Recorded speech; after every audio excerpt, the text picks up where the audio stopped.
Phénomène qui prend de l'ampleur, l'achat de terrains agricoles, une nouvelle facette de la mondialisation. À cause de la sécheresse ou de l'explosion démographique, certains pays n'arrivent plus à produire de quoi nourrir leur population. Alors ils décident d'acheter des terres fertiles là où il y en a.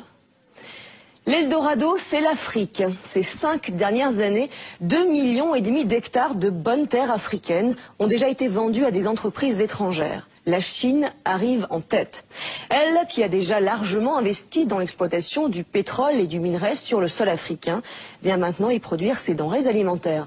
Exemple au Cameroun, où les entrepreneurs chinois pourraient à terme faire main basse sur toute la production céréalière du pays. À qui profite cette razzia chinoise? Reportage de Patrick Fandiou.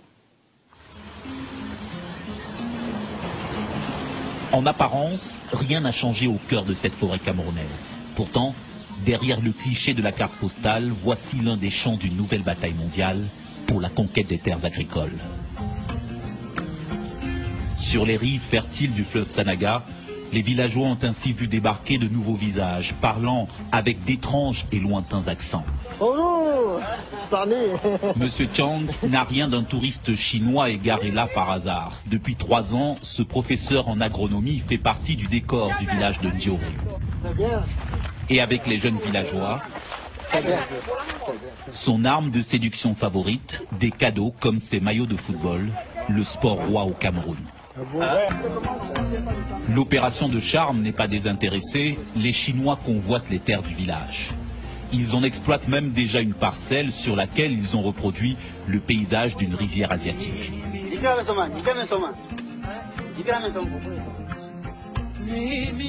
Du haut de son poste de contrôle, M. Li, le nouveau contremaître, il surveille ses ouvriers camerounais qui préparent la future récolte de riz.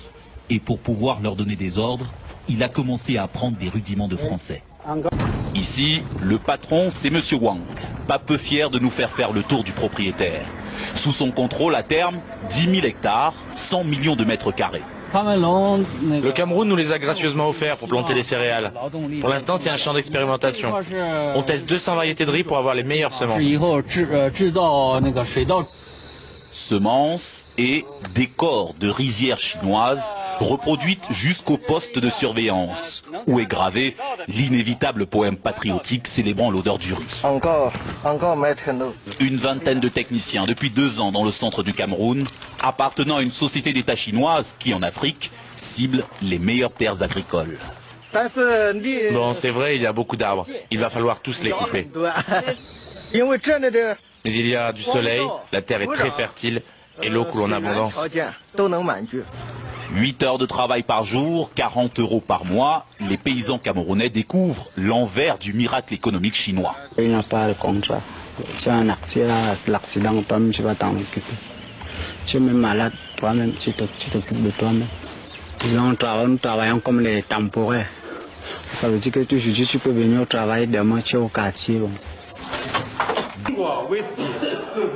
Bien. Ce whisky chinois à base de riz sera bientôt made in Cameroun. Moi, patron. Le patron d'ICO, comme beaucoup d'autres en Chine, encourage les ouvriers agricoles comme lui à émigrer vers les pays africains. Au Cameroun, comme ailleurs sur le continent, la Chine cherche à compenser la disparition de ses propres surfaces agricoles, à occuper ses millions de paysans sans terre, à maîtriser à terme sa sécurité alimentaire. Déjà une dizaine de centres pilotes dans les pays africains. Et sur le terrain, les ouvriers camerounais multiplient les plaintes. Celui-là en a assez d'aller au champ avec ce qui reste de ses chaussures de ville. Ça c'est les chaussures de la maison. Et vous travaillez avec? Normalement. Le professeur Chang lui rappelle que les bottes ne sont distribuées qu'une fois par an à la saison des pluies. Les bottes, c'est un an, une fois. Nous, actuellement, là, nous travaillons pour eux. Ils doivent vraiment, normalement, nous habiller. Et normalement, nous mettre au moins un peu à l'aise. Et le paiement, même aussi, médiocre. Nous supportons seulement les 1000 francs de la journée. L'évocation du salaire de l'employé, 1000 francs CFA, 1,5 € par jour, met brutalement fin à la rencontre. Une main-d'œuvre bon marché que les Chinois recrutent parmi les jeunes paysans du village. Des paysans qui n'ont pas été associés à l'arrivée des nouveaux maîtres sur leur terre. Pourquoi on n'a pas de contrat de travail. On n'a pas de contrat. Puisque le contrat est verbal. On n'a pas eu un contrat par écrit.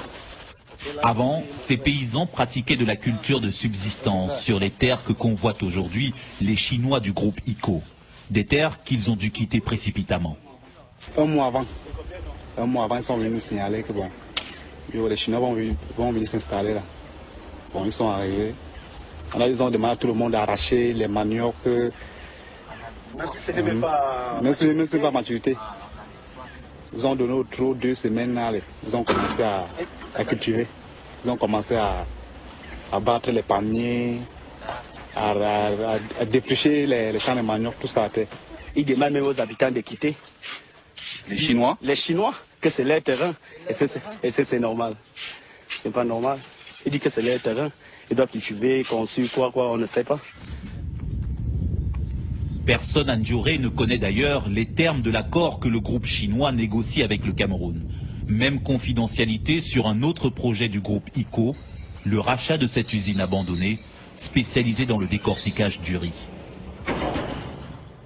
Pour l'acquérir, les Chinois ont pris contact avec Louis Kenze, un ex-employé devenu la mémoire vivante de ce bâtiment fantôme. Les lampes, il n'y a plus rien de tuyaux, les cornières, les restes de semences qui étaient. Il sait que si les Chinois reprennent l'usine, ils auront à terme le contrôle d'une bonne partie de la chaîne de production céréalière du Cameroun. Ce qui l'inquiète le plus, c'est l'arrivée d'une main-d'œuvre chinoise que la rumeur évalue à plusieurs milliers d'hommes. On nous apprend que si jamais il y a à recruter 3000 personnes, eux seuls fournissent 2000. Ce n'est pas acceptable, parce que nous aussi, on ne peut pas accepter qu'on soit inondé de Chinois ici, alors qu'on a des gars qui sont au quartier. Allô, monsieur Wang? Moi, français un peu, je ne comprends pas. Tu ne comprends pas français? Oui. Mais oui, l'interprète... Même s'il craint une invasion de travailleurs chinois, au téléphone, M. Kenze se laisse amadouer par les repreneurs du groupe ICO. Hein? Demain matin, moi, téléphone-toi. Oui, tu vas m'appeler demain matin, hein? Oui. Ok, bonne journée. Ok. Oui, salut moi, monsieur Wang, hein? Oui. Oui. Okay. Finalement, au lieu de voir son usine décrépir, il préfère encore qu'elle soit rachetée par les Chinois qui l'ont couvé ces derniers mois de petites attentions. C'est le cadeau que la dernière mission chinoise m'a donc remis. Et il me dit, il voulait donc montrer que nous sommes ensemble et qu'ils étaient intéressés par le travail le travail abattu. Ils étaient prêts à acheter des cartes si j'acceptais les vendre.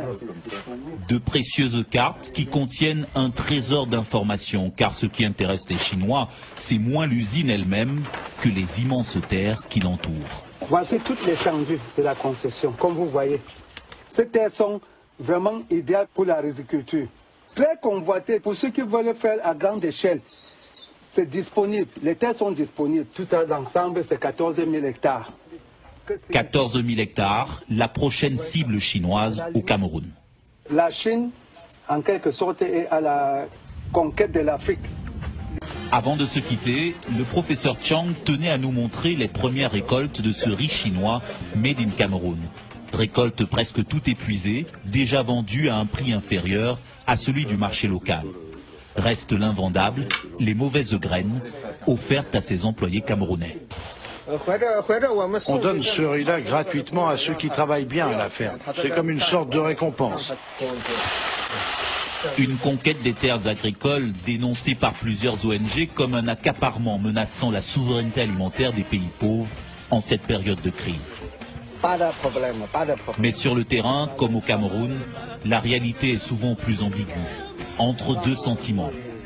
L'opportunité de voir se développer avec les Chinois une agriculture plus productive, mais aussi le risque de devoir, à l'avenir, dépendre de leur bon vouloir pour se nourrir. La terre étant devenue à son tour une ressource stratégique, au même titre que le pétrole ou les minerais.